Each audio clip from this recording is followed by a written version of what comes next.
we can start talking a little bit about Crust now. We can get into the Crust thing. So the chat, we've had oh, perfect timing, cracking a PBR to talk about Crust. Roast crust punk beer. Yeah, yeah. Yeah. Yeah, so we've been having we've been having a bunch of discussions lately where we were talking about anything from like old school death metal revival with Andrew Lee of Ripped to Shreds to talking with Blake of Power Trip about thrash. We kept saying Crust, we saying D beat, and for some people in the chat they were excited, and some people are like, "Can anyone define for me what is Crust? What is D beat? What is this stuff? I don't know anything about it." So we thought we'd do an episode, and wanted to bring in some crusty metal from Canada, and Wormwitch immediately jumped to my mind. You were my first ask, and so I thought you'd be great. And yeah, why don't you give the chat your definition of Crust, how you see it, little kind of Cole's notes off the top. Yeah, it's weird. Like when you approached me about doing a crust punk episode, I was thinking like, what is crust punk really? Because it's a vague term. It's a hard thing to describe and pin down because it's like I feel like within extreme metal, black metal, and death metal, it's easy to say like this is black metal, this is death metal. There's hard lines, but crust punk like spills into grindcore so much and hardcore so much, and like I feel like genre boundaries just aren't as rigorous in the punk world. Yeah. So it's kind of hard to say what is crust punk, but I feel like, and there's D beat and there's that kind of thing.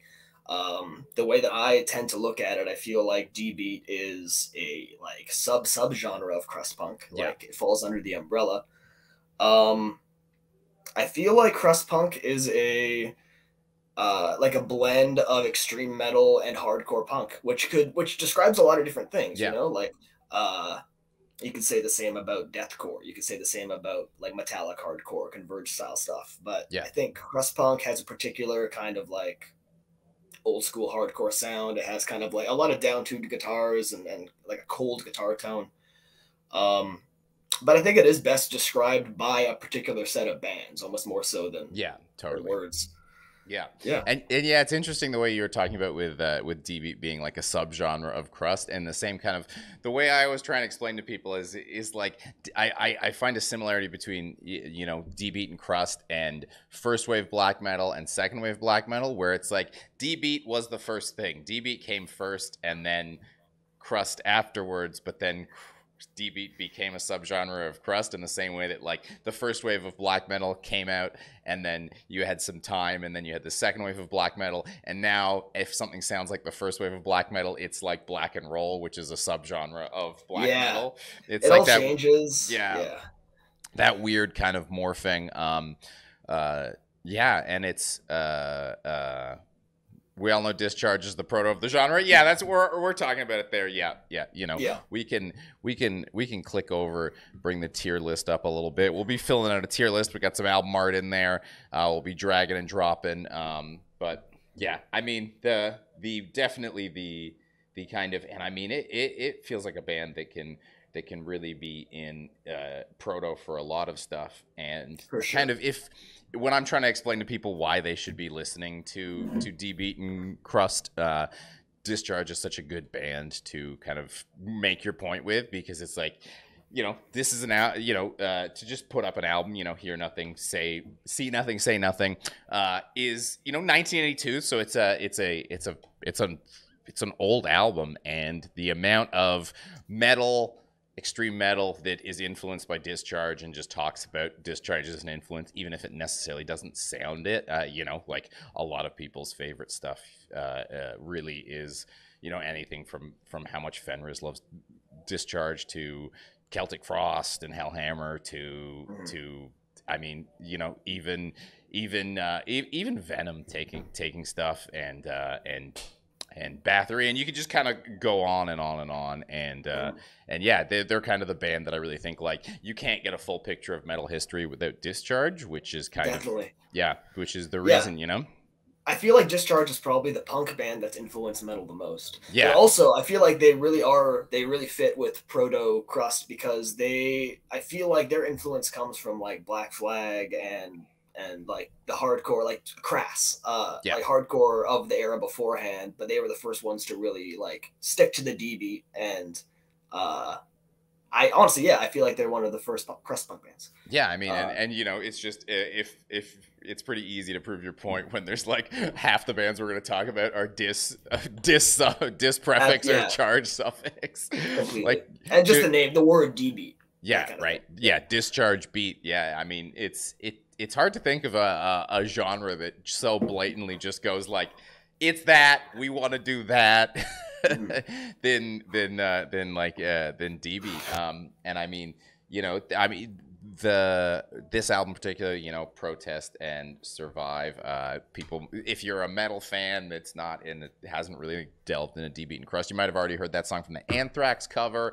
And you know, one of Discharge's main things that a lot of metal fans really love as well is bass, right? That great bass tone, they're just the weird bass tone, the weird kind of bass on the album, and you definitely get some unique bass stuff. So if you're a big bass fan, it's also a great album for you. Yeah, yeah. I'm by no means a scholar or an expert on punk or crust punk. I feel like I'm a metal guy who has a metal guy's taste in punk music. Yeah, right. Um, so that's why this like Crust and DB really appeals to me, particularly Discharge. But I think that that album has kind of the quintessential Crust production of like Yeah, cold, really distorted guitars, like a really heavy bass sound, and punchy drums. yeah. I think the another way to kind of appeal crust punk to metal fans is that it, you know, it makes sense that there's so many like black and crust bands that or black metal bands that take crust into it, because there is a similarity in production, not just that both of them frequently have shitty production, but that Yeah. shitty production that's good. Like you know, a band made a decision, they did this. It sounds like trash, and that's part of the appeal of the album, not a detractor. Um, Yeah. uh, I'm seeing in the chat someone says Buzzcocks created the D beat. That's definitely true. Like a lot of people say that Discharge invented the D beat. They kind of get the credit for it, yeah, but like Buzzcocks was doing it first, Motorhead was doing it first, but nobody really like wrapped their sound around it yeah. until Discharge, at least as far as I know. Yeah, I mean that's the I thing, right? It's like it's not. I mean, it's not a particularly complicated beat. It's not like there's going to be a band inventing it in the '80s. I mean, it's been a drum beat before, but yeah, again, that dedication to the sound of it, that making it kind of the focus of your band, and really putting so much around it, but then able to kind of do so much on top of it. It's you know, just because someone uses something, it's not really until a band like Discharge takes the beat and then shows, kind of like holds it up on a pedestal, shines a golden light on it, where you go like, oh, Yeah. this is something, and that's why they get the credit for it. Can someone Yep. quickly explain what D beat is? It's just specifically a drum beat. It's very specifically a drum beat. That. That's D beat. That's Did you hear that that? drum beat. Yep. That. That's what it is. Yep. That's literally what it is. So it's you'll once you know what it is, you'll brilliant. Thanks. Yeah, that was, man. What a just a hey, little round of applause. I'm not even a drummer. I'm not even. I A know, drummer. right? I play a great D beat. Yeah, It's yeah. easy. Just so perfect. That was. Yeah. I mean, I'm just gonna also take a little bit of credit. Damn, I nailed the guest booking for this. Fuck yeah. Sweet. Dear Beer Yeah, that's a Kaiser with D beat. 100 bits for the D beat. Thanks. Yeah, so I mean, it is a specific drum beat, and there are variations on it. And once you kind of know what it is, it's a very addictive drum beat. In that once you kind of, hey, Buena Bornai with 100 bits, damn, they're just tossing a coin to you for a good track. Sweet. Yeah, I mean, it's a really addictive drum beat. It really sounds great. You kind of start seeking it out, and you'll notice like variations of it. I mean, there's a thrash version of it that's just slightly different. That is all over thrash records as well. Yeah. Kind of bringing that metal punk fusion crossover, kind of bringing together. It really is an addictive drum beat. Like I remember it really just gripping me when I first heard like I'm trying to remember the first stuff that I would listen to that had a D beat. Like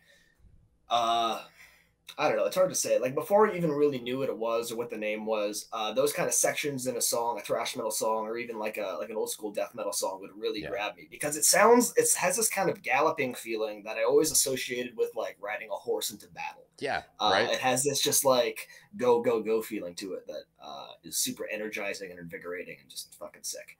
Yeah, yeah, it's a really hard drum beat to hear without like getting up and kind of getting Yeah. going, you know? And when I'm hearing like a black metal band or something, and then I hear them play a D beat, I'm immediately like, I like this band. Yeah, They can right. do the D beat. Yeah, it's And sick. we were talking about intros before and how we kind of hate intro tracks and stuff, but one of the great intros is just that beat coming in at the start of the song, and Yeah, then just like a bang, bang, bang, bang, yeah. bang, and you're like getting Well, ready for the song to start, and you're like, we might ah. we might be getting ahead of ourselves here, but "Vengeance by Tragedy," the intro Yes. of the first song of that album, is the fucking ooh, Yeah. it's the best fucking D beat intro of any fucking record ever. Yeah. Yeah. Uh, Oh I don't yeah. know exactly which category that album's gonna fall under, but it's gonna be on there for sure. Yeah, absolutely. Yeah, we got an essential. So yeah, we do legend. So we've got the proto, the kind of we can always toss a couple more albums in there or not.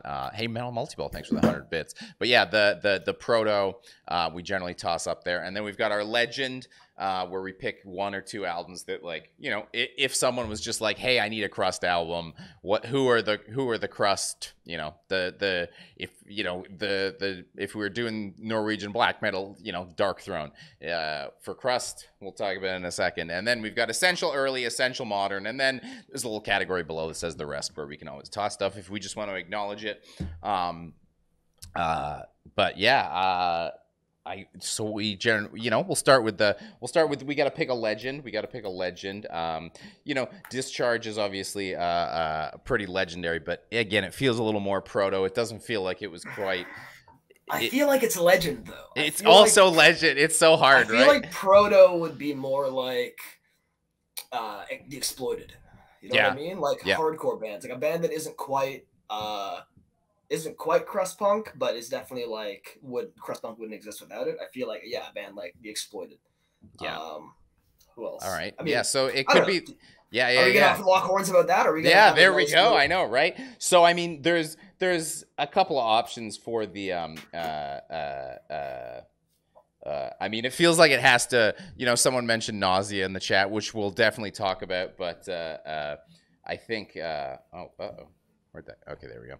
I think it's pretty. It would be pretty for legend. I mean, the U.S. I love you, but there's no way the crust punk legend is not going to be from America. I think is pretty fair to say. But yeah, Discharge. It's hard whether you consider is Discharge the proto, the kind of the starter, or is it the legend? My vote is legend. Your vote is legend. Yeah. All right. Well, hey, we can. For those in the chat, when we have these kind of issues, these kind of unsettable debates, we send it to the chat, toss a quick little poll in there, put it up there. Whether it's proto or legend, the chat can decide for us. I know some of you are a little confused about Crust. Hey, if you just want to toss a chaos vote in there, feel free. That's fair. But for those of you that know, feel free to let your voice be heard. Doom is legend. Doom is legend. Doom is legend for sure. The legends ain't coming from Canada either. Hey, I don't disagree there. Doom is absolutely another one that, I mean, for the fact alone that I don't think I've ever gone to a festival in my life without a Doom patch being on a vest, no matter how metal the festival is. If we're going based on the t-shirt scale of importance, Doom is legendary for sure, but also just like they're one of my favorites. Yeah, definitely an essential early band for sure.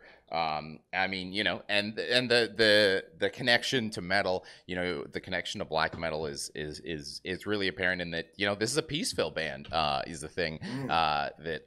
that a lot of people don't might not realize, might not know, is that for a good chunk of this stuff, the legendary stuff, Peaceful was putting it out, which is a label we mostly associate with black metal, which is again great because then you get that blackened Crust connection again. It just seems like no matter what you do, Crust and black metal just always are hanging out. Yeah, for sure. Like, it's definitely the most extreme metal adjacent style of punk rock. Yeah. It's always just intrinsically tied together. Yeah. I Skateboard, his hero, talking about his hero's gone. You're getting ahead of yourself. That's gonna come up in a That's gonna come up. Don't worry. We gotta lay our base foundation we gotta talk about the 80s and the 90s a little bit before we get that far. So Drowned in Black, are you the jacket and vest man? He is. Oh, sweet. Okay, I want to get one of those. I need to get a vest. Yeah. Sweet. Hellhammer needs legend too, is what he says. I think proto for Hellhammer. Yeah. Hellhammer is more proto. Venom and Hellhammer, I feel like, deserve proto status. Okay, so the poll was very close, 17-16, but it was voted proto, 17-16, real razor thin margin there. So we'll leave it in proto, and then we've got a couple of others to talk about for then legend. I mean, Doom is certainly viable. I mean, that's a big one. Now I'll just talk about them a little bit because they've got to come up because they accidentally named the genre. Definitely, despite the fact that they named the genre, kind of in that classic thing where a lot of times the band that named the genre is not the biggest band in the genre. But Hellbastard, we're kind of doing more albums. So for Hellbastard, we've got Tossed in an Essential Early for Hellbastard. I agree with that. Heading for an Internal Darkness, another UK band. I mean, they had an album. They had a demo called Ripper Crust, which is where the word crust comes from, and just really cool because I mean they're that classic punk thing where I mean before they report, from what I understand, the drummer when they recorded had been playing drums for 2 months when they recorded Ripper Crust. I love they that. did it in like an afternoon. You can hear that no one really knows what they're doing in the band, but it still has that great punk thing where you don't. It's got spirit. It's got spirit. It's got soul. Yeah. And this album is surprising in that how awesome the album cover is and how different from a lot of Crust stuff. Kind of getting away from that black and white. You've got a cool nature scene. It almost would fit. I mean, this could be a Wormwitch album cover. Totally. Yeah. I definitely like Hellbastard. Feels like the classic thing of like you were saying, like Venom named black metal, Possessed named death metal, but none of them are really black or death metal bands. Like Hellbastard feels to me more like crossover and thrash than Crust punk. Yeah. But they need a spot on the list. Yeah. So I think Essential Early is the perfect spot for them. Yeah, very metallic band. Of everything we've talked about, probably the most metal of all the early bands we've been talking about so far. So definitely something that would be a good entry point if a metal fan is looking for an entry into early Crust. Hellbastard is a good place to start with heading for Internal Darkness, 1988. But there's a very large UK band that potentially could be legend that we haven't talked about. Come up in the chat a little bit. I think you probably know what I'm gonna say. Do you wanna guess? Is it Amoebics? Yeah. Nice. Probably they're the legend. I would say feels pretty. Legend. I'd say it's for sure. What album is that one? There is that Arise. Yeah, that one is my favorite for sure. Yeah. That's legend for sure. Yeah. I also like Monolith a lot. Monolith, I feel like it's more on the metal side, less on the punk side. Arise has this more kind of like fast D beat feel. But like Amoebics really feels to me like the like boilerplate crust punk band. Yeah, Like that feels absolutely. like the band where it all comes from, especially like uh it's no secret that I'm a huge Dark Throne fan. And I love their crust punk stuff, Yeah. and I'm sure that that's going to come up. We're going to talk about that. But like Nocturnal Culto's vocals and just their whole crust punk style feels so Amoebix to me, and Amoebix Yeah. just feels like yeah, the fucking Yeah. pillar of crust punk. Yeah, you can really hear it like the Axeman is coming. The Yeah. coming. You can really feel Nocturnal Culto go like, oh, I like the way that Uh, sounds. I like the yeah, way that totally. sounds. Yeah, I mean, and you know that classic crust punk thing of super simple lyrics, a lot of repetition, but Mm. with crust punk, yeah, the kind of sometimes annoyance or disinterest that can come from a lot of punk repetition, I find, is the because the vocals are not just for communicating information as much as in punk music, where they are usually weird. They usually have a peculiar sound to them, and so you know the repetitive vocals in this all sound so weird, and they sound so like you know early metal. So the kind of repetition ends up being a really great strength because you just want to sing along with it, you want to get into it, and yeah, I mean, kind of really the easy pick, I think, for legend for me. Hmm. Yeah, I hear so much Celtic Frost in their sound, Yeah. and like the yeah, and Hellhammer, of course, in the vocals and everything about it. It feels really like a marriage between hardcore punk and the best of extreme metal at the Yeah. time. Yeah, there's, I mean, you know, punk and metal are both so multifaceted things. And as we said, there's a bunch of fusions of metal and extreme metal and heavy punk music. But because there's all these different facets, it's like Crust took the best parts of punk and the best parts of metal. And then, like, you know, like Deathcore takes like the worst parts of both.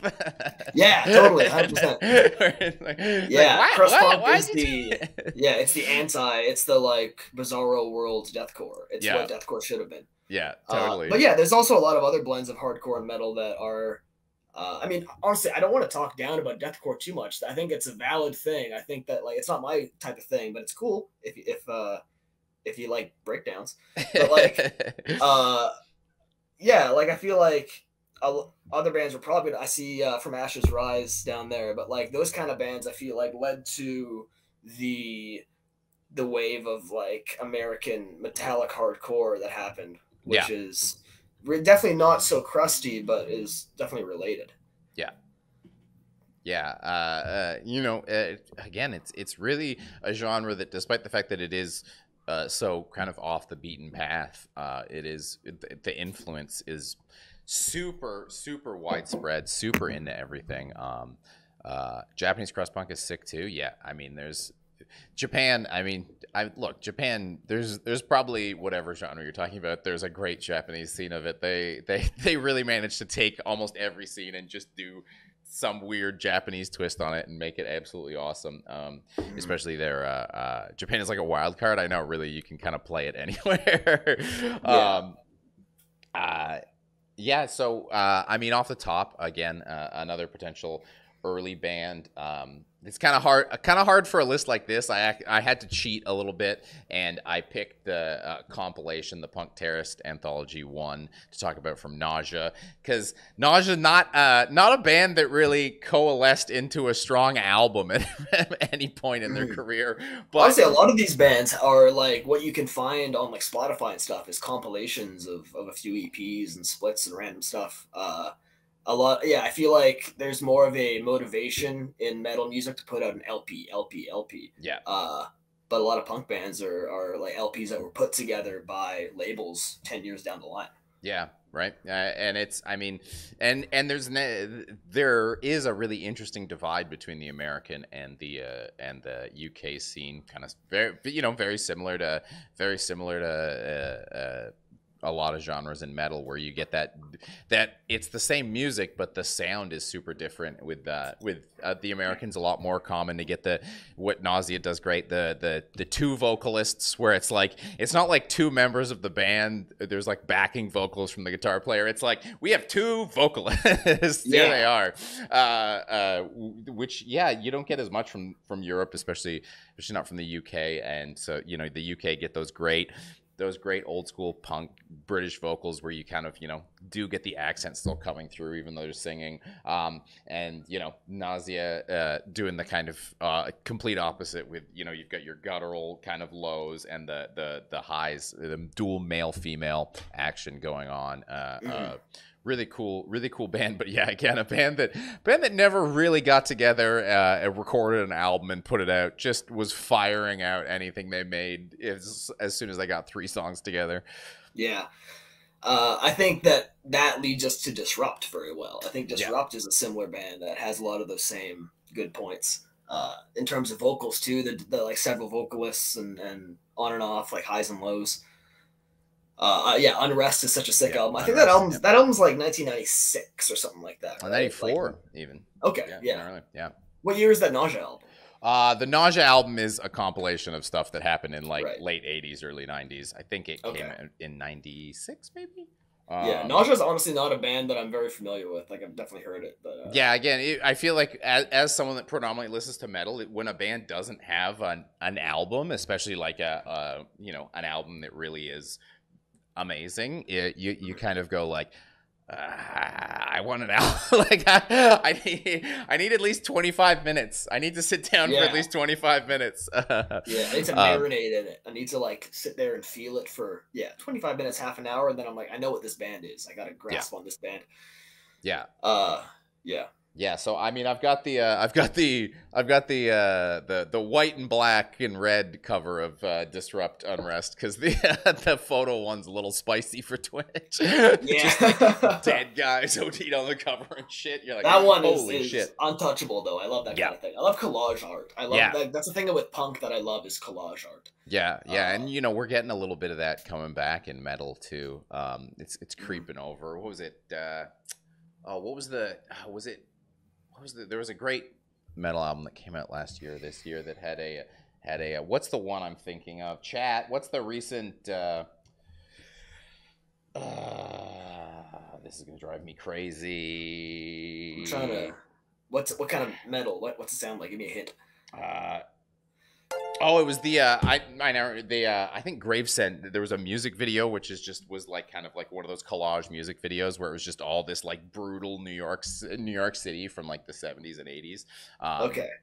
And I was thinking of just a really wild video because those were basically the cover of the Disrupt album as a slideshow. Yeah, but yeah, this is, I mean, if you're a fan of grind, Disrupt is a good band to consider and check out because I mean they're definitely straddling that line. It's what is it like almost like 20 odd songs on the album. A lot of them are minute and a half, just blasts of aggression. You get the dual vocals, the low gutturals, and the high harsh screams. And then there's just a bunch of people singing. They've got 2 vocalists, and then they do the lows and the highs. And then there's also a female vocalist on this record.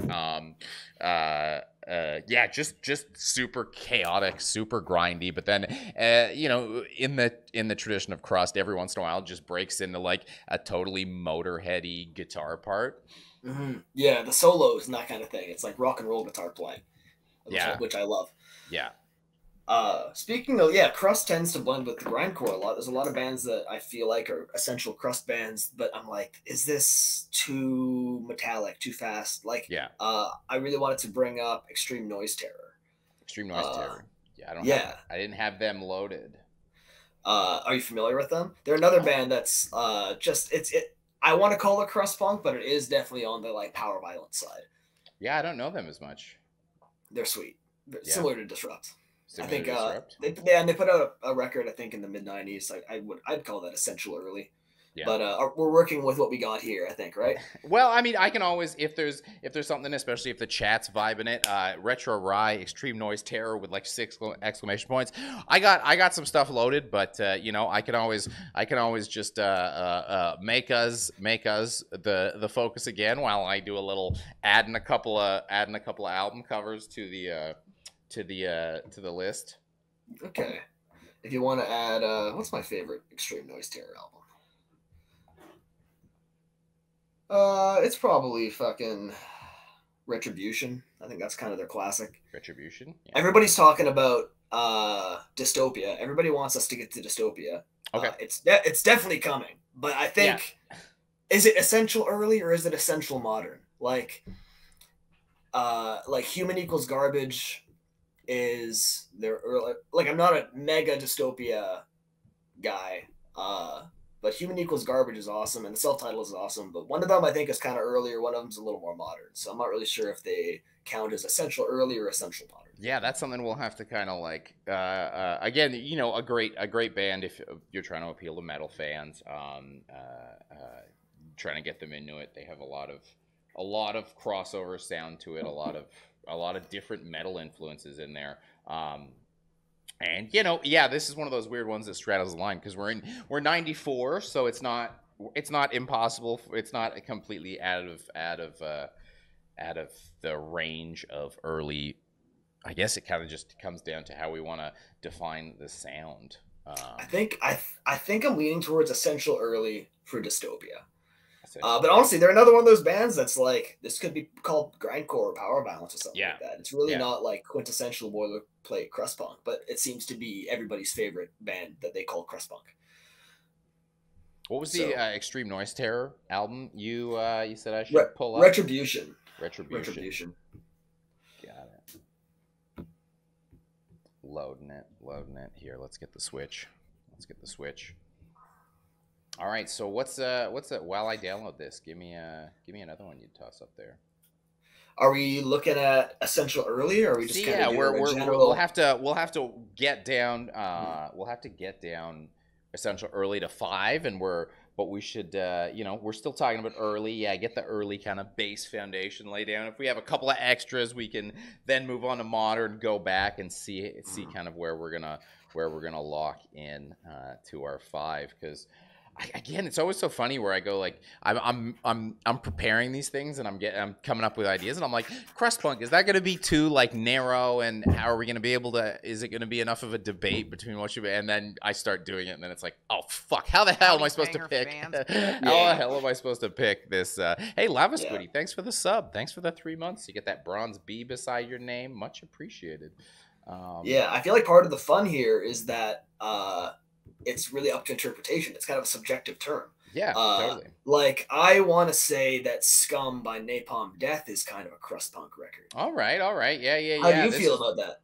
This is where we can start getting fun. I mean, for me, there's definitely there's a limit to how grindy something can be before. Yeah, we need to draw a line between crust punk and grindcore somewhere. And because then we're really opening the floodgates. We need boundaries. But I feel as though Scum is a punk album. I agree with some. Someone else mentioned it earlier too. All right. Well, hey, that's if the chat's mentioning it, if the Gets is mentioning it, if we're unsure, this is. When did that come out? Yeah, maybe it's proto. I don't really know when that album came out. That could be a good solution. We're talking about stuff that's all before my time. I'm 27 years old, so yeah. I mean, I'm 36. So we're both pushing it.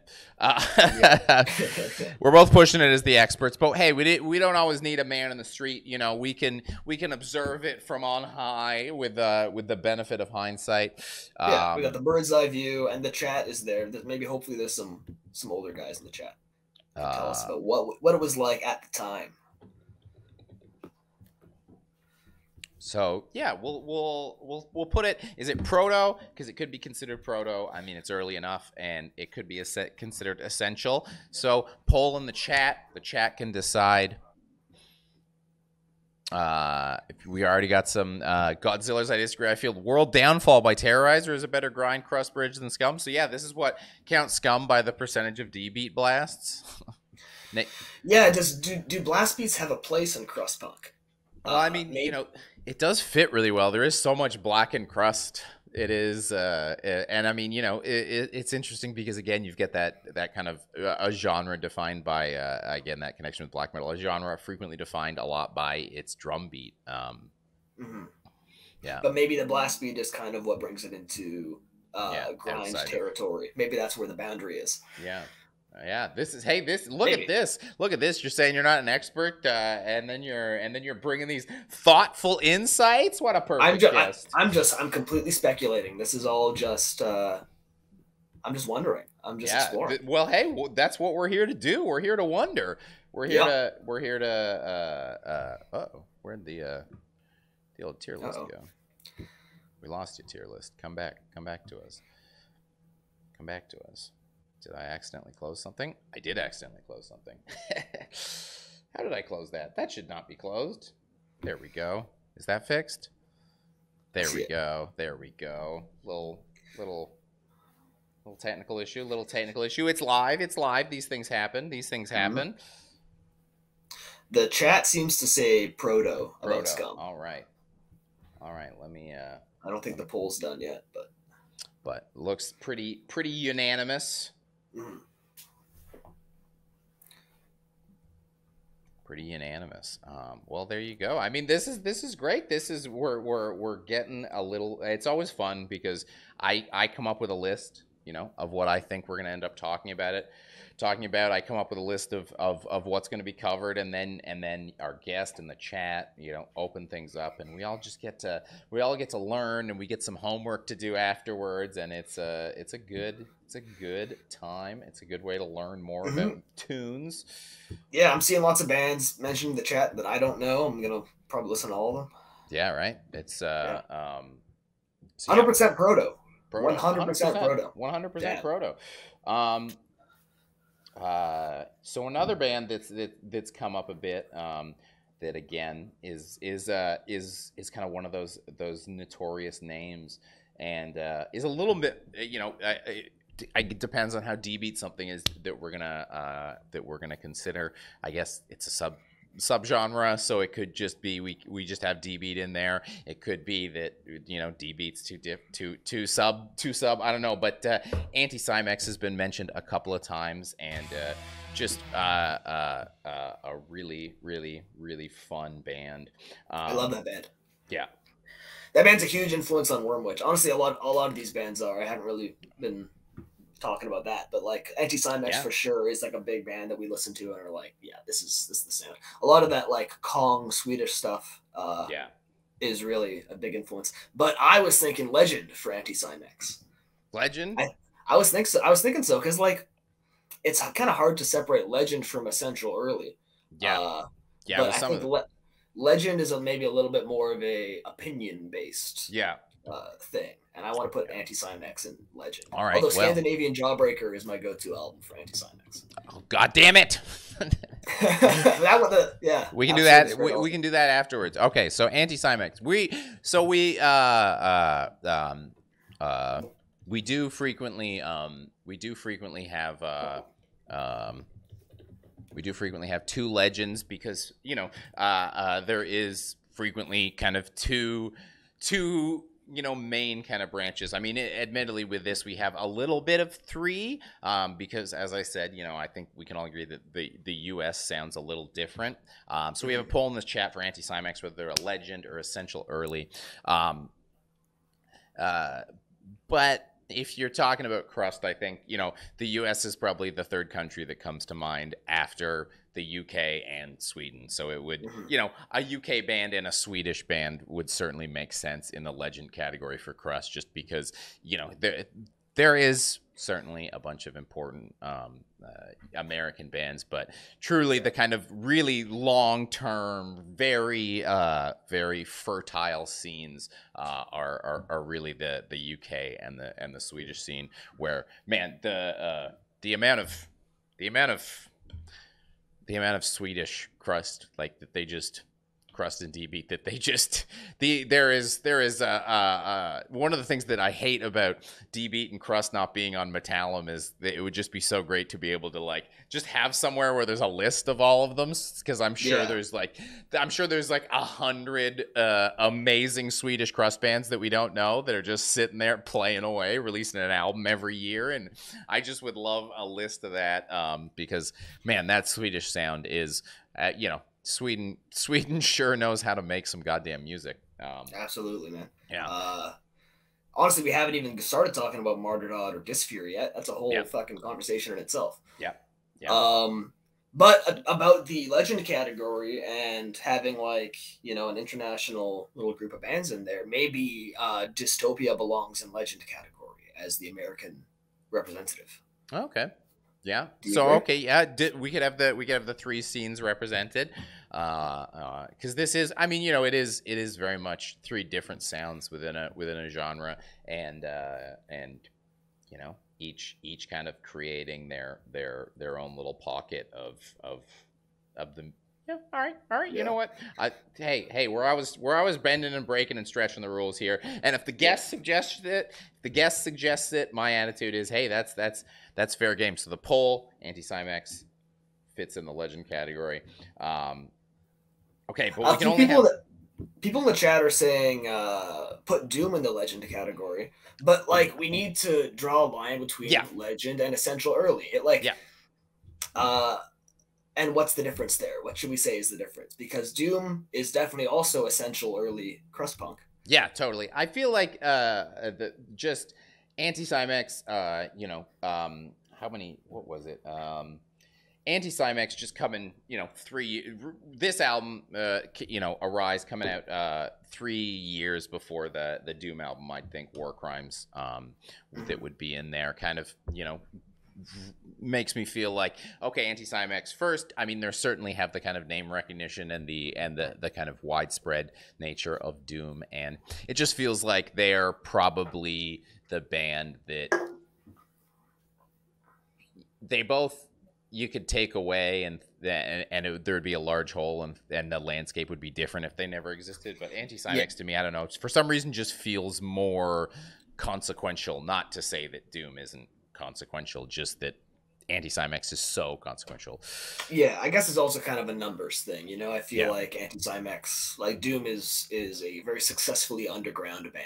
Like yeah, they've stayed underground. They've kept the underground spirit alive. Anti-Zymex is a little more. I mean, they've kind of like members from Anti-Zymex have gone on to do Wolfpack and Wolf Brigade yeah, yeah. and bigger bands like that. Who we'll definitely talk about in a minute as well. So let's see. We're looking pretty good for early. I guess we have not.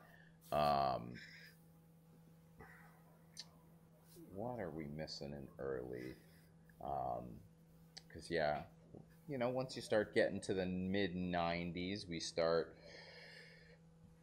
getting a little more early, a little Mm-hmm. more. Yeah. Is there anything? I mean, there's the. Oh wow, yeah, that's a. Damn, it's so hard with some of these getting everybody in. Um, I guess probably they might be a little less known, so maybe that's kind of they'll just have to go and we'll talk about them a little bit, and then they'll wind up in the rest, just as a tip of the hat, a nod. Concrete Socks, Your Turn Next, coming out very early, '86. Kind of a crossovery band, but with a lot of crust in there. Kind of hailed as one of the earliest crossover bands. And probably one of my favorite albums on the list. Just because, yeah, again, a great entry point for metal fans. A great way to kind of have that metal feel still in there while having that crust in there. Concrete Socks, Your Turn Next, another UK-based band. '86, really coming out early, but I feel like maybe they're not as well known. So I don't know that band. you don't know them? Oh No, man, I'm totally unfamiliar with that band. that's if I could give everyone homework. I mean, there's usually a band. There's usually a band that I mentioned that we're all gonna have bands that people haven't heard of, and a band that we think is like super influential because we love them. But the reality is that they are people don't know them apparently. So Yeah. I'll just give a nod. I'll give a nod to Concrete Socks. Toss them up in the rest, I guess. Concrete Socks, SOX too. You know, get that S in there. Concrete Socks, Ogreish, Concrete Socks, Rips. Yeah, just a great, like I said, blend of kind of metal and crust. One of the heavier bands. Yeah, one of the strong. They blew your mind. Damn, yeah. I don't know. 90% of the bands that come up on Banger Streams, everything is homework for me. Hey, then we're doing our job. Then we're doing our jobs here. That's what it's for. Yeah. Is there any other bands from like the 90s, the 80s, 90s that you think we haven't talked about that we should talk about? Give a nod to even. Because I feel like we got a pretty good base laid here to kind of cross over into our start talking a little more modern. Do you know what we didn't talk about? We didn't talk about Totalitar. Totalitar. Do you know Totalitar? No. They're a Swedish like crust punk D-beat band. I'm not really sure. They're another band that like they have albums that were like put together, a compilation. So I'm not really sure. I'm not really super familiar with their actual original releases. But they're a fucking amazing. I think like 80s crust Swedish kind of like the original like Kong Swedish band. And they have artwork by the dude that did all the like Black Flag artwork. They're really definitely recommend Totalitar. Totalitar. Well, there you go. There's a bit of homework. Oh yeah, look at that album cover. Oh yeah. I'm interested to see if people in the chat know Totalitar. Totalitar has a sick split with Disclose. Ogreish said. Ogreish also known Concrete Socks. So Ogreish pulling ahead as our most crusty chat member. Yeah, I'm sure there's people in the chat that are much more educated on the subject than I am. Yeah. Hafta, Totalitar, Death by Metal loves Totalitar. Damn, yeah, we got a big.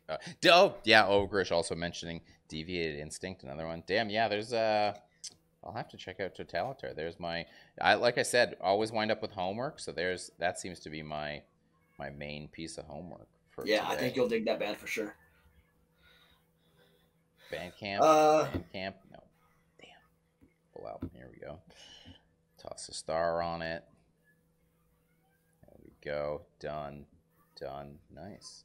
I was really into Crust back when I had no friends. Still into Crust though. Nice, Ogreish. I'm still in that. That's where I'm at right now. More any love for Axe Grinder? I don't know Axe Grinder as well, but yeah, Peaceville Crust. Someone mentioned Deviated Instinct earlier.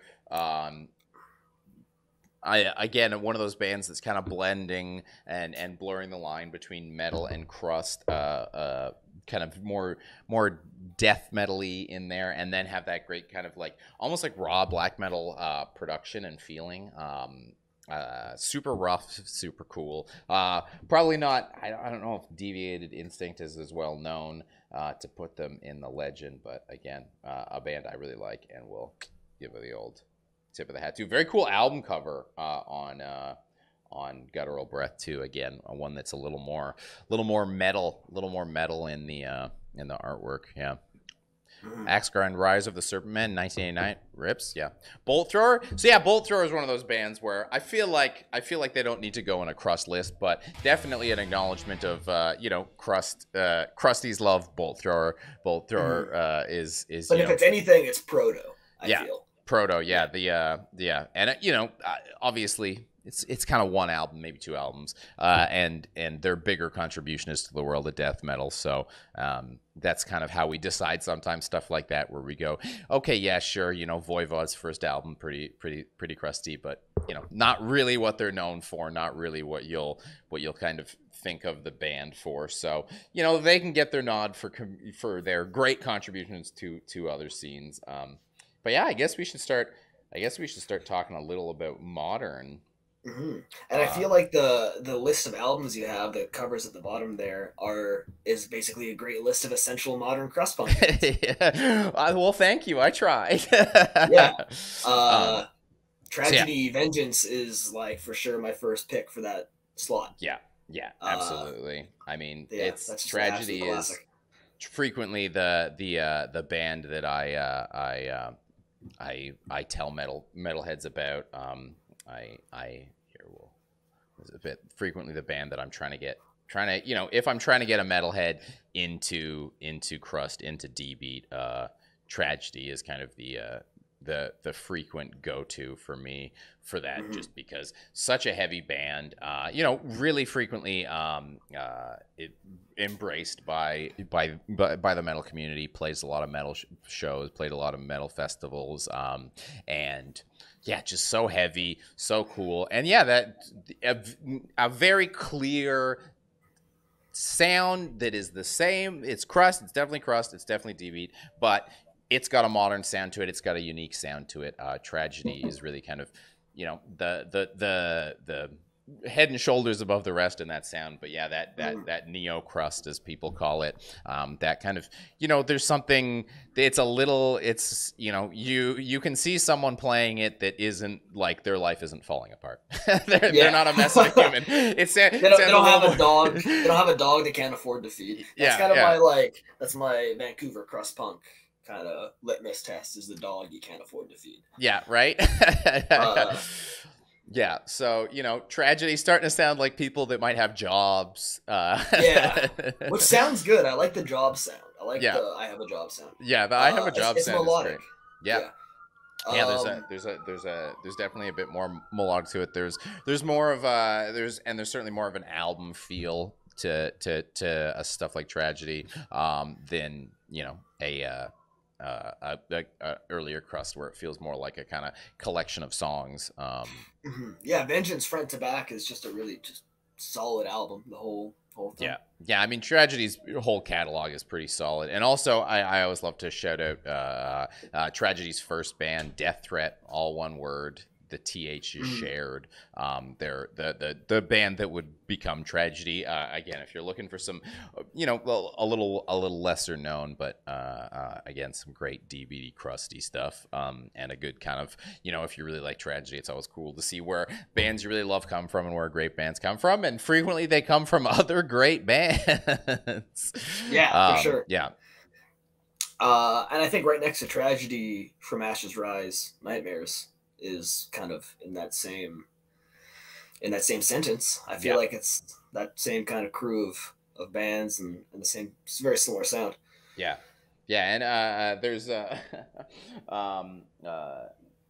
kind of thing that happens a little bit in some of the newer Crust, where they have that unfortunate band names. There's a couple of there's always bands in every genre where they have a name, and I go like, that doesn't sound right.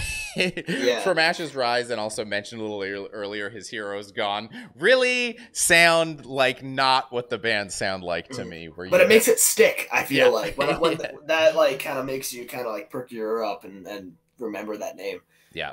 Yeah, Ogre, same with His Hero Gone. Yeah, it's like, you're expecting to see them on Van's Warped Tour, but then you put them on, you're like, oh, damn, this band's heavy. It's like the same kind of thing that happened with me in Misery Index, where for the longest time I was like, Misery Index? I don't like I don't like metalcore. Yeah. I feel the same way about them, and I realized that they were like a sweet death metal band. Yeah, and you're like, oh shit, sorry, Misery Index. I had to apologize to Misery Index in a video, because I was like, damn, this is the first Misery Index album I'm listening to, because I just got assigned it for review, and whoops, I've been ignoring you for too long. Yeah. I'm sure Wormwitch people think that we're a generic stoner doom band. Yeah, definitely the Worm and the Witch is shared. But yeah, From Ashes Rise, and I mean, it's interesting to go from Tragedy to From Ashes Rise, because there are they've got a different sound to them than Tragedy, in the same vein, where they're a little softer, they're a little more melodic, they're they are a little more, I mean, they're gonna sound a little bit more like a more conventional punk band, a slightly less metallic punk band, but still a really cool, really heavy neo crust kind of thing going on.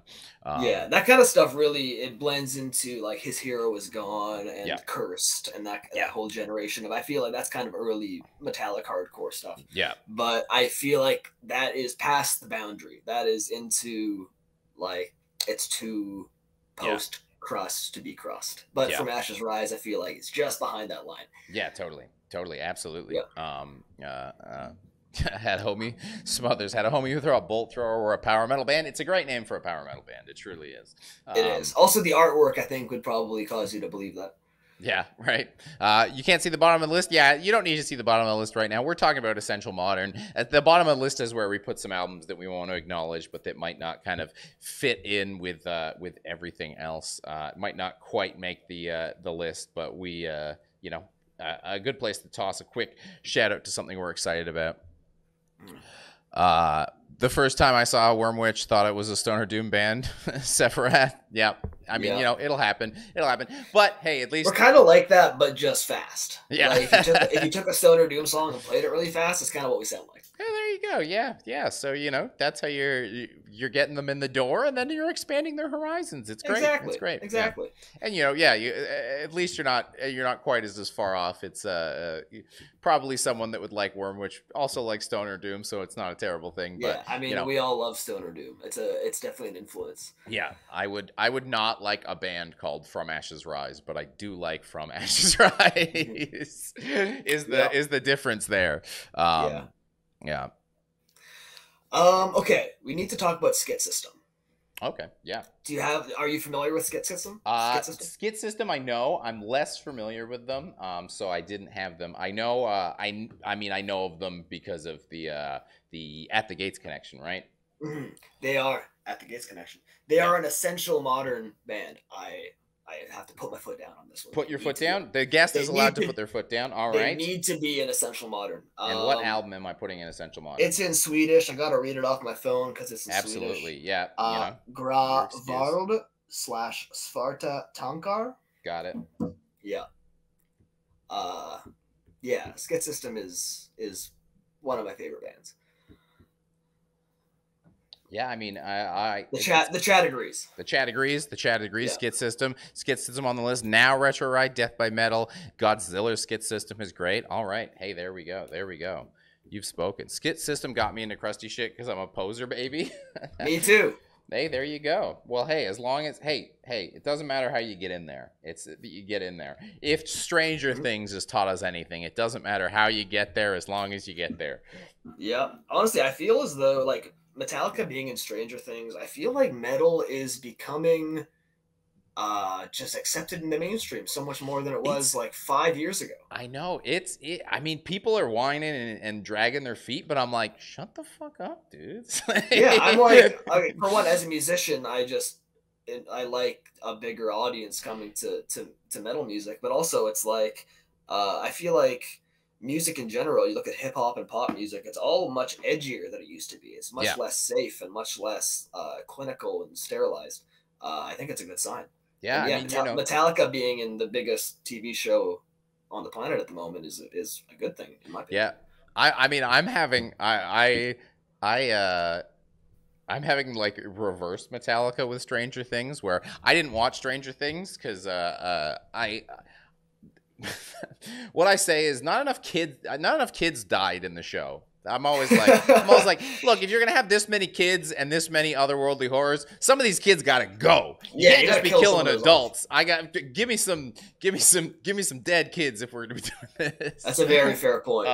But because of this whole Metallica hubbub, I'm now watching Stranger Things because of Metallica. So I'm like a Stranger Things poser, where it's like, oh, you only got into Metallica because of Stranger Things. Oh, you only got into Stranger Things because of Metallica. Yeah, that's fair. Yeah. But now you can relate with the kids that only know Metallica because of Stranger Things. Yeah. I only know Stranger Things because of Metallica. You definitely didn't watch this season. I haven't caught up. I started season 3, and in all fairness to Stranger Things, they had Metallica in season 2 as well. I've seen season 1 through 3, but I haven't seen the new one yet. But I can't remember Metallica being in the. Yeah, when they want to really emphasize that the older brother's an asshole but being abused by the dad, he's listening to Metallica, and there's a Kill 'Em All poster on the wall. Yeah, they're he's troubled, but for a reason.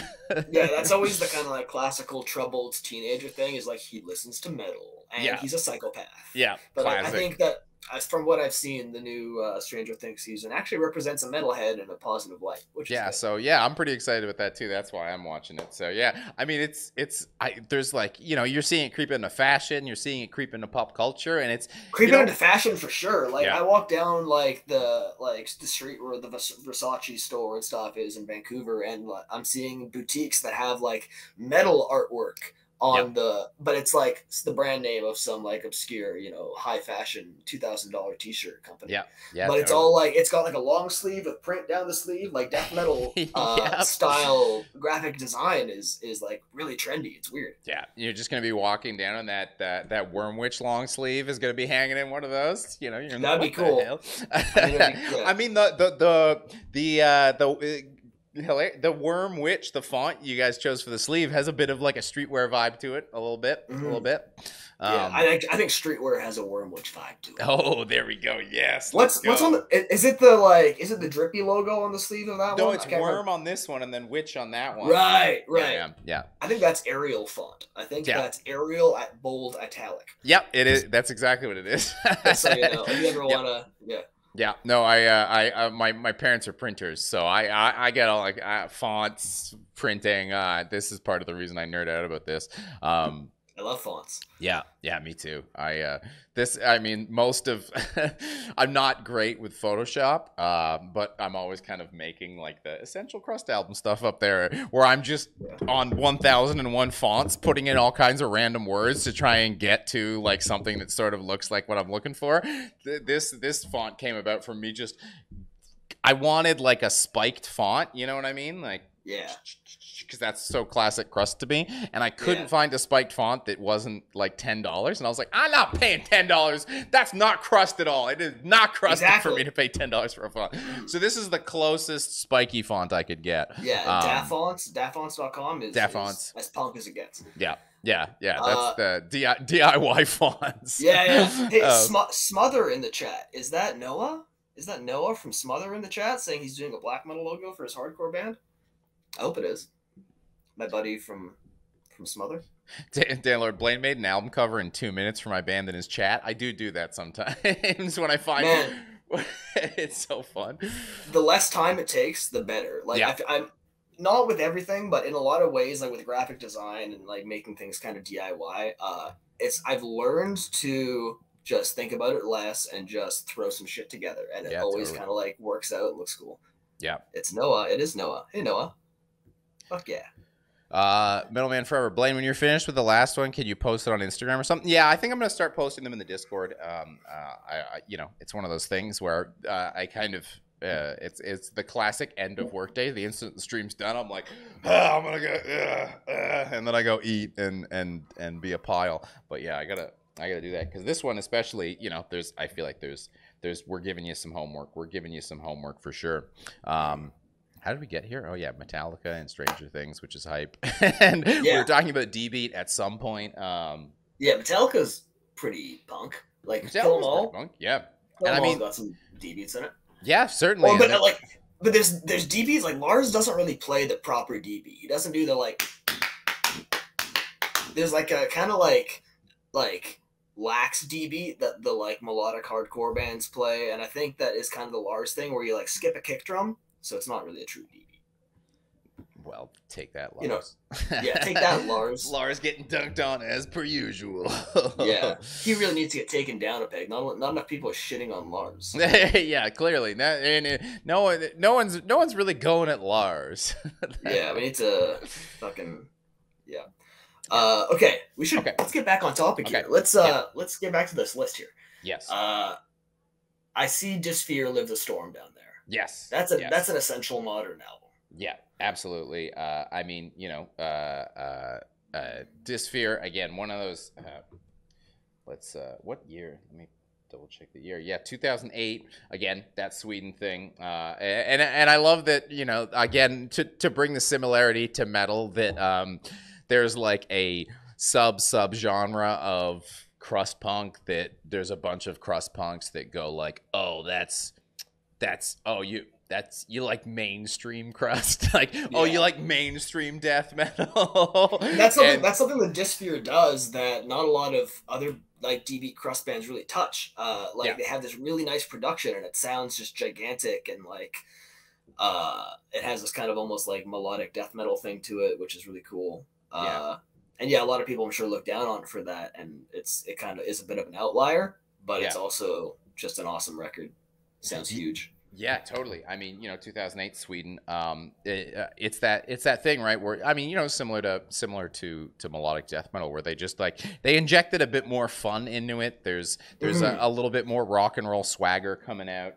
Yeah, I know Turbo Negro is a big influence for them, and you can really hear that in their like melodic choices. Yeah, and just there's I think I hadn't listened to this album in a while, and when I was going through kind of doing a refresher for myself, put my notes together, this was, I think, the album that it's not my favorite album on the list, but it's the album that I'm most excited that I rediscovered, because it's a very like useful album. It's so high energy and it's so fun. It's great for if you're having a party. It's great for if you're running, lifting weights, doing some martial arts by various hobbies. If you're trying to pick yourself up, you're trying to kind of get yourself energized. It's definitely one of those records that I find really the energy of it, especially the drums, really worm their way inside of me. There's a cool guitar lick, and I'm just good to go.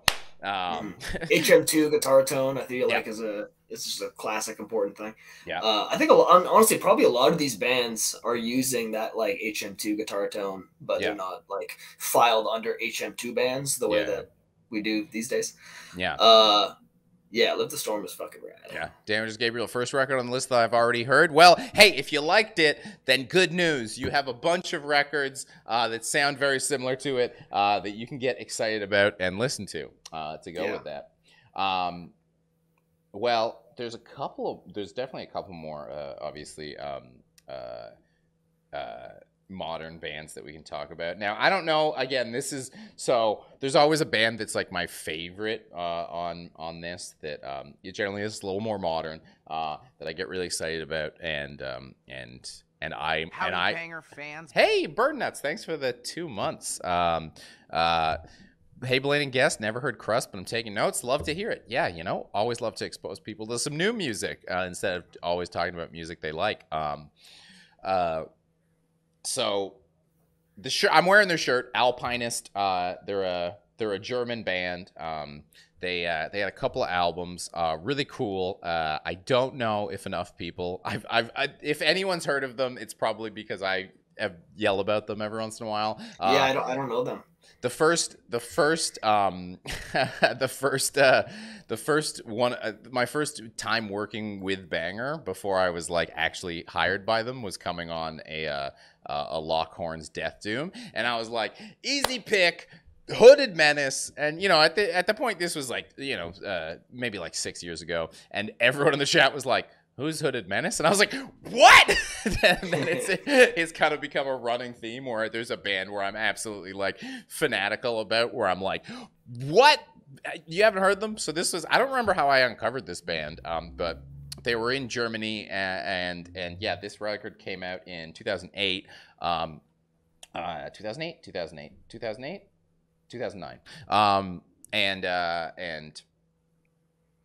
And they it wasn't super easy to get their stuff because 2009, we don't have like Bandcamp, we don't have necessarily good merch sites, good ordering systems. So I was getting most of their stuff off eBay, and I like connected with a guy in Germany who was a big Cursed fan and was having this similar problem with Cursed. So we would just like do like Cursed for Alpinist trades in order for me to get all their stuff. Yeah, it was nice. It felt really cool. It was like, damn, I'm 36, so I didn't quite get the opportunity to tape trade. The closest I got to it was like Soul Seek trading, like obscure live stuff. But yeah, so it seems like most people haven't heard Alpinist, despite the fact that I keep yelling about them. I'll toss a link to the album, minus Mensch, in the chat. It's one of my favorite Crust D-Beat albums of all time. I think they're amazing. If you like tragedy, it's very like very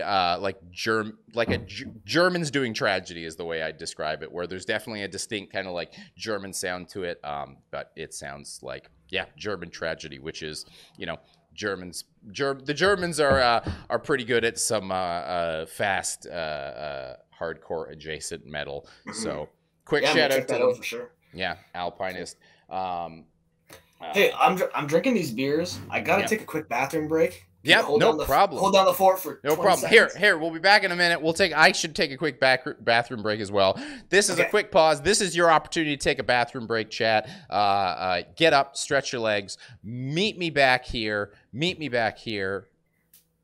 And give us 5 minutes. Give us 5 minutes. We'll be back. Okay.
And we're back. We're here. We're here. We did it. Um, we've got a couple. Alpine is listening now, and that pretty melodic thing is rad. Habak really has that thing going on as well. Retro Rye, yeah. Thanks for checking them out. A band I've never super known how to pronounce, but Drowned in Black bringing up Martyr Dodd. That's a big one for me. That's a huge one for me. Martyr Dodd. I However would say that Martyr God. That's Martyr kind of Dodd, yeah. my However Canadian that way of saying it. maybe it's Martyr Dude. Martyr did. Martyr Dude. Martyr Dude. There's got to be a Swede in the chat. Yeah, is there a Swede in the chat that lets us know when the O's have the O's have the eyeballs? Yeah. Man, I've never seen it as eyeballs. I'm gonna never be able to unsee that. The eyes and then the mouth. It's like a little yelling man. Yeah. Yeah. Okay, well, that's what Martyr Dog sounds like. Sounds like a little yelling man. I love that band. That band is so fucking like another just huge influence on Wormwitch. Definitely essential modern for sure. Yeah. You've got In Extremis down there. I love that one. Eld Dope is my favorite one. Eld Dope is your favorite one. Yeah, right. I think it's the one. I think it's like their third record. I think In Extremis is their first, right? All right, let me fumble my way through spelling this. Yeah, and again, kind of that crossover. So you want, sorry, which one did you want? Which one? My favorite of theirs is Eld Dope, which is ELD. Yeah. DOP, I think. Yeah, just grabbing that album cover. Yeah, I mean, again, one of those bands where this whole kind of thing, the connection of metal, I mean, Southern Lord Records really shifted a lot in this direction. They're another Southern Lord band, where you get just a very kind of metallic sound. Again, Mhm. Sweden just doing everything better than everybody else. Always. Like just cheating. Super fast, super aggressive. And this is a lot of people have been talking about Dark Throne in the chat. And while I love Dark Thrones, I mean I'm a huge fan of the Dark Throne Crust period. I listen to it more than any other Dark Throne period at all. For me, Dark Throne definitely feels like a band that's bringing Crust influences into their stuff more than ever making a full true Crust album. Mhm. Even Foad for me is not really full Crust. I mean, it's one I absolutely love it. I've made that very public many a time. But yeah, I don't know if I feel like Dark Throne fits in where like something like Martyr Dude. Um, it's kind of pronounced Martyr Dud. Martyr Dud. Martyr Dud. Okay. Um, Mar- I'm gonna say yeah, Martyr God because because it that's how sounds I've less always said it. stupid. Yeah. Yeah. Fair, but Uh, I'm not happy about it. Yeah, I mean, does the if the chat disagrees, we could maybe have a little conversation about it, a little conflab. yeah, I was kind of thinking that like Circle the Wagons could be essential modern. Yeah, Fuck Off and Die also. I think I'm a little partial towards Circle the Wagons. That's yeah. one of my favorite Dark Throne records I of that mean, me of too. that Yeah, period. this is something I frequently bring up on the channel. I Circle of Wagons is my most listened to Dark Throne record for sure. Mhm.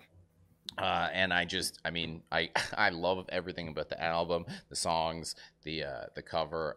I literally, I got the album cover printed as a rash guard for wrestling. What's a Just rash guard? a rash guard is like a compression top, like one of those like tight Okay. tops you wear. So it's like, yeah, it's just so you're rubbing up against strangers, you don't get a rash. Yeah, that sounds like a fucking awesome garment. Yeah, so it's just like Definitely this Dark super Throne. tight shirt with that arrow on it.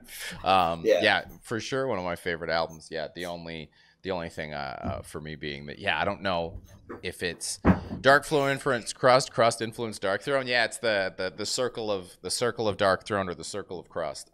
We can put a poll to the chat. Maybe it's the Rest album. Yeah, definitely. Look, hey, any opportunity to toss a Circle the Wagons cover anywhere, I'll take that. Hmm. I'll take that. Good call, man. You're crushing it. You're crushing it, Dude, eh? Guest crushing it. you're crushing it. Oh, look We're at all this. crushing it. Look Everyone's at crushing it all this. the time. Look at this. Look at this. So, all right. Well, we've got a pretty good list. Where are you thinking of taking us next? Hmm. Well, what do you got down there? You got Wolfpack down there. I'm Yeah, like, as far as like, I'm not super familiar with the Wolfpack stuff. Like my Wolf Brigade go-to album is Run with the Hunted, which I think is like 2017. So I'm like more into their newer stuff. Uh, but I feel like that Wolfpack record, I'm not familiar with that particular one, but that could go into essential modern. yeah. So I gotta I kind of prepared, and I have uh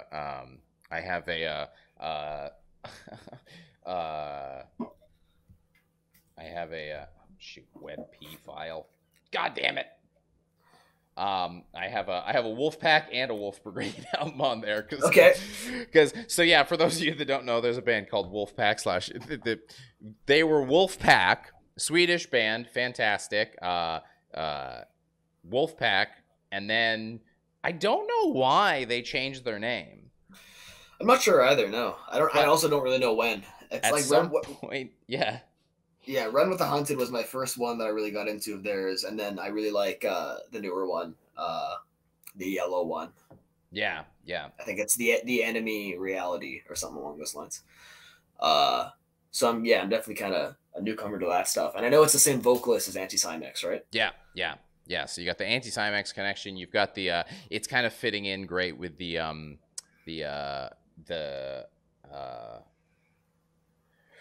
it fits in well with Dysphere in that it is Mhm. just it's not I mean accessible is such a people think it's such a dirty word. Changed name because a Nazi prison gang had it. Okay. Great, hey, yeah, great reason to change the Yeah. name. I mean, when you're talking about wolves, that's certainly going to be Yeah, gonna they be a like their risk. wolves. Yeah, yeah. So for me, I had Wolfpack has the beautifully named, perfectly named, 1997, Lycanthropunk, which is just for album names. And this is if kind of slightly more accessible, but in a different way. Whereas Dysphere has a bit more of a like a melodic death metal sound. This is a Mhm. lot more blunter. It's definitely more aggressive. It sounds more. It sounds more like Nazi prison gang for sure. Yeah, It's, I can see the connection. yeah. But it's I think Run with the Hunted was produced by Frederick Nordstrom, who did a bunch of like the early like Swedish melodic death metal stuff. He also Yeah. did Eldsdope by Martyrdom. Oh yeah. I'm looking at our list. I'm wondering if there's any other Nordstrom productions on there. I think Live the Storm Dysphere was Kurt Ballou from Converge that produced that one. Oh yeah. But yeah, that's definitely kind of there's like a special kind of tier of like really nicely produced Yeah. crust punk bands that Yeah. Wolf Right. Brigade falls under. Yeah. Azathoth, Dysphere's last albums are Stadium Crust. Stadium Crust is the dumbest term, as though any crust bands are playing stadium. Yeah, I've never. Yeah, It's like I've heard it before, and I'm like, oh yeah, they're playing for 300 people instead of 50. What a bunch of yeah, sellouts. they're just big, larger bar crust punk bands. Yeah, that's the point. I know that's the point, but I don't think the joke lands. Yeah, Yeah, I think there's just crust, and the difference between neo crust and stadium crust is like a hair difference to me. yeah. Let me know when you see Wolf Brigade headlining a stadium. Yeah. I'll be impressed. So yeah, I tossed Circle the Wagons up there in the rest as well. We're doing good, although we did talk about Martyrdom there. Oh right, we got a different one up there. We're getting close. We're getting close to locking in a list. I'm feeling good about it. I feel like we got a good I'm list. feeling good too. Yeah, I mean, chat. Let's go to the chat. I mean, how are we feeling about the list? What are we looking at? Is there anything? There's plenty to be said for raw production and crust, but when everything is clear and it really starts to sound like a wall of violent noise, that's when it shines too. I know, right? I mean, there's just that kind of full sound that you get with kind of the neo crust stuff, where Yeah. tragedy being the kind of the best ones at it. Just that there's like almost like it's weird.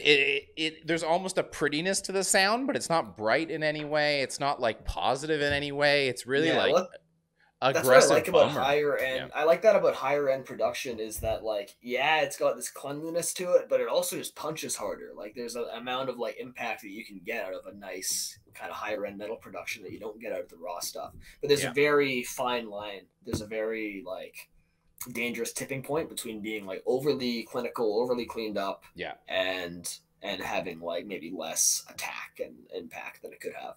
But I think that like Frederick Nordstrom's stuff, particularly with Run by the Hunted by Wolf Brigade, is fucking like the spot as far as not cleaning it up too much, still having a very natural sounding performance, but the actual mixing and recording is high quality, so it punches really hard.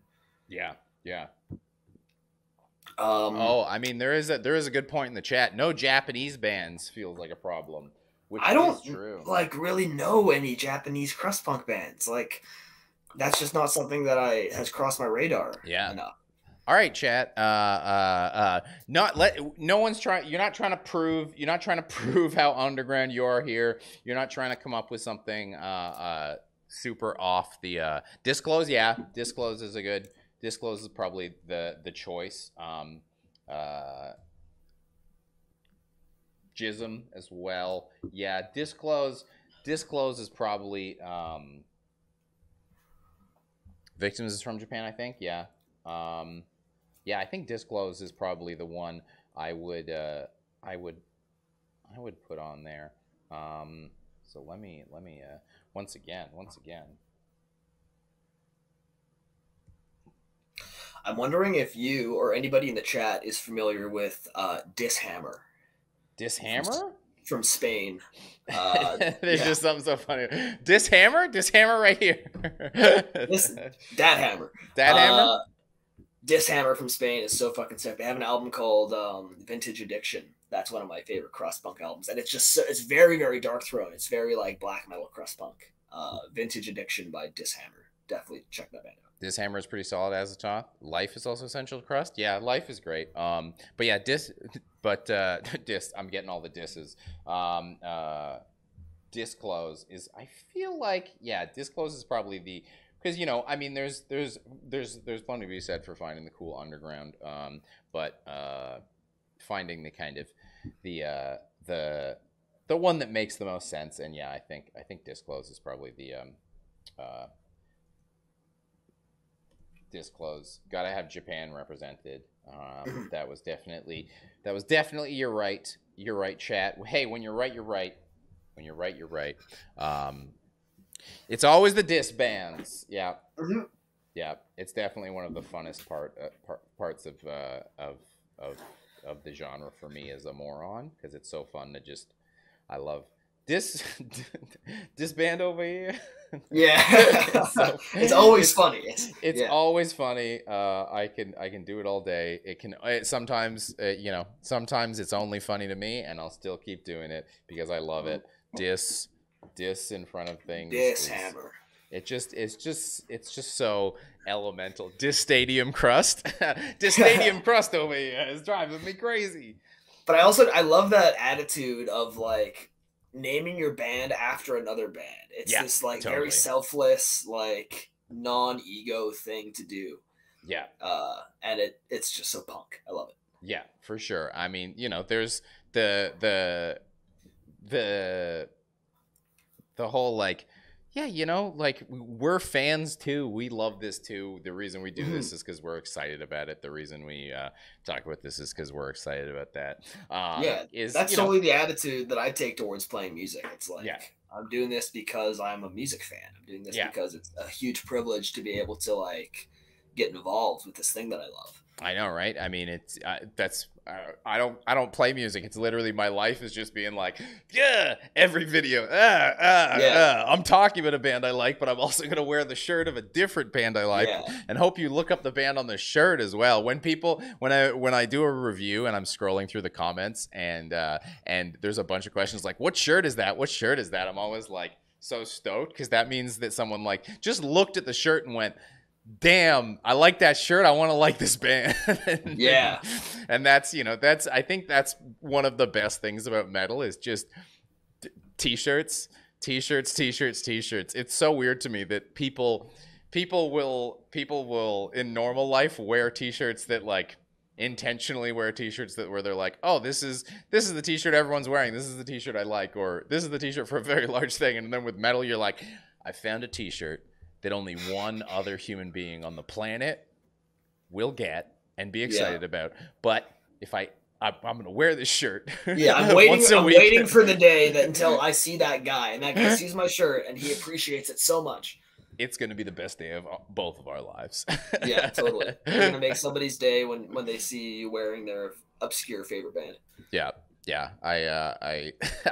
I felt so bad one time. So I Crust adjacent. I used to have a jacket where I had put a Born Against patch on the back, and my girlfriend at the time put it on to run to the store, and she was in the store, and a guy was like, "Oh my god, do you like Born Against?" And she was like, "Sorry, it's my boyfriend's jacket," which is the worst thing you could hear in that moment. You're like, "Oh my god," and then you hear that and you're like, I fell in love for 8 seconds and now my heart is broken. That's a dark moment. That's a hard thing to deal with. But honestly, kudos to her for just like getting through that. Yeah.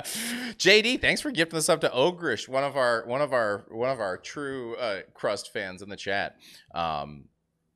I do feel like something from the fall of F. Farah, Downfall of Gaia, Dead to a Dying World style Crust needs to be represented. Honestly, that's something that's a world that I haven't really dove into too much. Like that definitely feels like the more modern side of like post crust Yeah, almost like the post Crust. Yeah, yeah, they've from ashes rise past yeah. cursed in that world. Yeah, that again, it's that thing where we talk about Dark Throne a little bit just because it's like they've brought Crust really effectively and with like kind of old school black metal, which is already kind of the connection there. But it's not. It feels like someone kind of incorporating Crust. I mean, it's the same reason we're not despite me loving your albums, we're not talking about Wormwitch here because you are bringing Crust into another genre, but you have a toe in Crust more than a full foot on across that line. Yeah. Circle the Wagon says Driller Killer. Driller Killer is sick. I love Driller that. Killer is sick. Yeah. Circle the Wagons. Of course, Circle the Wagons is going to be coming in with some cool stuff. Color me shocked. Circle Dis Wagons. Circle Dis Wagon. There's a joke there. I got Circle Dis Wagon here. Dis Wagon. Circle Dis Wagon. Yeah. Oh man. So yeah. Okay. So we've got the only thing. I mean, we're technically one band over for both early and modern. We are one band over. You want 5 each. We'd like to get to 5 each. If we can't do it, we can't do it. But should we eliminate from that list? Yes, probably something bumps them down there too. It can live in the rest. I'm thinking as crazy as it is, as we kind of touched on it, where frequently the band that coins the term is not the band that ends up being kind of the standard bearer for the genre. Move Doom to Legend. You can't just start dumping things in Legend. We've been over this. We're not having 2 UK Legends. Legend is a very like tricky thing, and we need to be very careful what we put in Legend. But I think also, Hellbastard. I think Hellbastard could go in the rest. Yeah, I feel like the sound of Hellbastard is really like intrinsically crust punk. Doom is a legend, but the idea is that Legend there should really only be one band that's occupying the certain Legend category. And Anti-Cymex, I mean, for me, I don't know. I think Anti-Cymex is more important to Crust than Doom, and I think the Anti-Cymex, is better than Doom. I'll just say. But I also I think that Amebix is like filling the role that Doom could fill. Like, Amebix. I was saying Anti-Cymex, Amebix, Anti-Cymex. All these bands have the same. Amebix covering, not Anti-Cymex. My AX. I've been talking for 2 hours and 11 minutes. Anti-Cymex is not Amebix. Amebix is the UK. Amebix is better than Doom. That's what I was saying. I agree. But all the disses and the icks and the antis and the are jumbling around inside me. Yeah. The alpinist, a lot of out of all the genres I've talked about on this show, definitely the one with the most tongue tripping, based on the similarity of so many of the band when you're rattling off the names of metal bands all day long, I'm sure it becomes extremely convoluted. Like you get into all the A bands, all the X bands. They blend together. Yeah, Anti-Sect. Yeah, Anti-Sect is one that Anti-Sect is interesting to me because they are a band that technically I think predates anything on our list. 83 for In Darkness There Is No Choice. But they feel a little bit rougher, a little bit like they were trying to still kind of, maybe even could go in proto. Can't See Behind His Hero Is Gone Anywhere. So we can definitely, His Hero Is Gone. It has to be acknowledged. That can be potentially the rest, potentially in the, where would it go? Yeah, fair. If it's not the rest, it's essential modern. It's essential modern. Is it essential? Like, is it more essential than the bands that we already have? Exactly, because we already have one too many. I don't think that it bumped. I don't think His Hero's Gone bumps any of those bands off the list. Yeah, what would it bump, if anyone? I mean, well, because it would have to bump like 2 bands off the list. Yeah. Um, I think if we're taking anything off of Essential Modern, it should be From Ashes Rise. really, yeah. But I love that band, but also I feel like it just doesn't like it's not quite as essential, you know. I yeah, feel yeah, like and it has a little less. It has, like I said, it has a little less of a heavy sound. It's starting to sound a little bit, a little bit more in just kind of a little bit outside of Crust and a little more hardcore in there. yeah, a little more His Yeah. Hero Is Gone territory. Yeah. Yeah, His Hero Is Gone. A bit having a similar thing to that, where they definitely feel like very essential hardcore albums in terms of Crust. I mean, Tragedy, Dysphere, Martyrdod. I mean, Wolf Brigade maybe just because we're putting. It's a newer album, but I don't know. It would Wolf the Wolf boy the old Wolf boys from down the creek. They I mean I could really put any one of their albums in there, and I would be happy with it. So I feel like that it even though it's one of the newer ones, I mean the pedigree is there from just so much. Just so much material in the genre that is really, really strong. Yeah, I don't know. I still want Crass and Proto, Funky Pico. Yeah, I mean, look, Proto's not. Everyone always gets really focused. It's funny. The Proto is just in case we like an album comes up that we want to talk about and it doesn't quite fit and it's early. But everybody always gets really obsessed with the Proto, where they're like, "Why isn't this in there? Why isn't that in there?" And it's like because we're not focusing on before the Crust. You could put infinite bands in there. Yeah, there could be thousands of bands in Proto if we were just coming up with anything. But if Crass was on the list, it would be in Proto. Yes, for sure.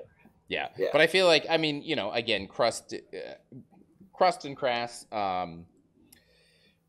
mean, it makes sense. It definitely makes sense, but don't focus on the Proto. We're focusing on we're looking at our list. We're figuring out if anything's missing from the actual list. His Hero Is Gone also disbanded in 1999. It's kind of a bit earlier than most of those other modern. Yeah, that's kind of His Hero Is Gone. Kind of just doesn't fit because it like sounds. It's almost like proto modern. We need a proto for the modern because I think it belongs in the rest for that reason. Yeah, it's an early album with a modern sound. So it's so as a result, it does kind of predate things, but I mean, yeah, it's just I mean. No offense to His Hero Is Gone, but His Hero Is Gone sounds a little bit like not as good Tragedy. I can agree with that. That sounds about right to me. A great precursor to Tragedy, but whoa, no! I mean, get out of town. Tragedy's better than His Hero Is Gone. Tragedy's better than His Hero Is Gone. And if you don't think so, I mean, that's insanity. I don't know who would say that. I don't know who would. Okay, here, let's get a poll in the chat. Let's get a poll in the chat. Good idea. Who I'm gonna takes vote for Tragedy in that poll? Yeah, who takes it?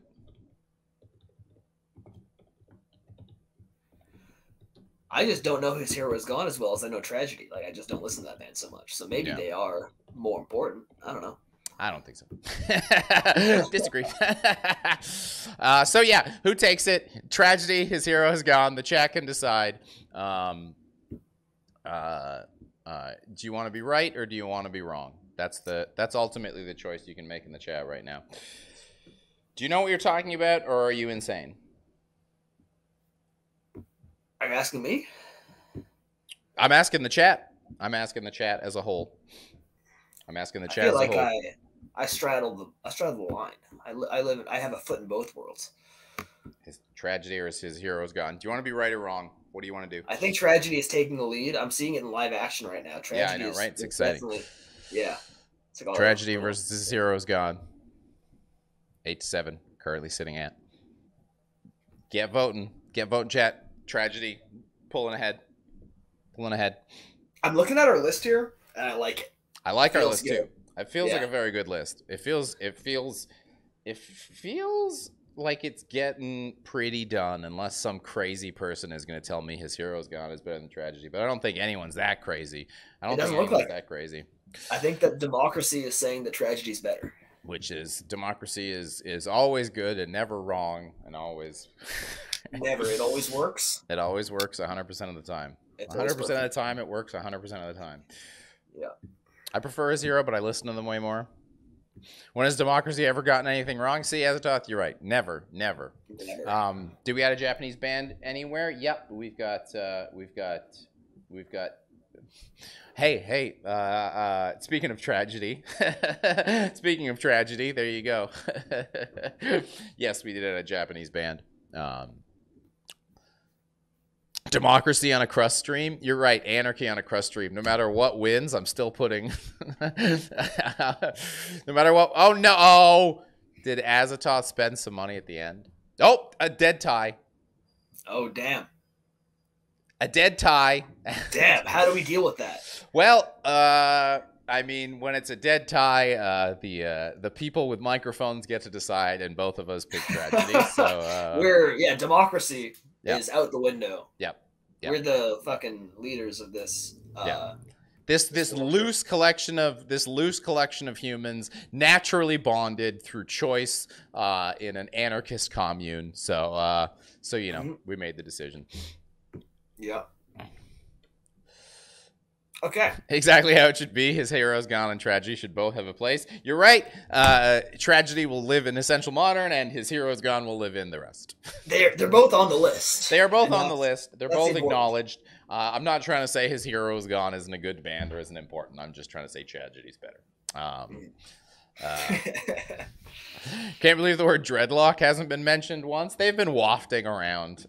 Yeah. I mean, dreadlocks are present in all of these bands. Yeah. And I mean, there's dreadlocks are a hot topic issue lately. Is it cultural appropriation? Is it not? We can truly say Crust dreadlocks are not cultural appropriation because frequently they're naturally forming. Yeah, it's not cultural appropriation if you truly just don't touch your hair for 3 years and you end up with dreadlocks. Yeah. I mean, especially if your hair starts plating, you really get to Blaine just too biased towards Stadium Crust. Hell yeah, I'll be throwing footballs and listening to Crust in the stadium. Yeehaw. Yeah, man, I'm looking forward to that stadium tour that fucking Anti-Cymax is doing. Yeah, I'm gonna go to a Buffalo Bills game in the fall, and I can't wait until Tragedy is the pre-game warm-up song. Yeah, I can't wait to sit in the bleachers and eat like nachos, like really far away, and watch Skit System play on a huge stage. Naturally formed crust hair. Yeah, it's a naturally forming crustacean. Yeah, just like the Earth's crust. So yeah, I'm feeling pretty good. I feel like I could potentially. Okay, we'll give the chat an uninterrupted view. There you go. An uninterrupted view. That's where we ended up. That's where things shook out. I feel pretty good about our list. I feel pretty good. Uninterrupted view at 420p. You know it, baby. Only the best for you. Chat. So that's our list. I think I'm gonna say we did it. Yeah, I can put my name on that. Walk away. I'm happy with that. Yeah. Sweet. Is this going to go out into the world? Is this going to be a publicly announced list? This is the de facto. We haven't been publicly announcing the list. We've been kind of, making it a live experience, and then eventually we upload the video to YouTube. But I mean, I do think we probably should. I think we probably should be putting this out somewhere on the earth. I think it's we gotta find a home for these. Certainly, I'll start posting them in our Discord. We do have a Discord. If you don't follow, if you're not a member of the Discord, there's a Discord link in the chat. We'll start putting our tier list up in there. You're right. The chat has spoken. Discord. Hey, there it is. Oh, Chris Bizarre. that's good. Hell yeah. As a reminder, a big thanks to Colby of Wormwitch for coming and hanging out with me for this whole time, palling around talking about Crust. Yeah, man. Thanks so much for having me. I'd love to do this again sometime. This has been awesome. Yeah, I mean, we're obviously a big fan of you over here at Banger. We've got some links in the chat. We've got the Wormwitch Bandcamp where you can get their music. And a couple little pieces of merch. We've got we've got two robust merch stores. One of them at Night Shift Merch if you're in North America. If you're in the EU, we've got Empire merch for you there. A list would be great. Quick view, especially with albums you're unfamiliar with. Yeah, you're right. The chat's right. We need to preserve these historical artifacts somewhere. So yeah, is there? I feel like 100 years, or no, sorry, 1,000 years from now, there's going to be historians looking back and being like, what was crust punk? What was this thing that we've seen written in the tablets? And this is going to be the de facto authority on what the top crust punk albums were.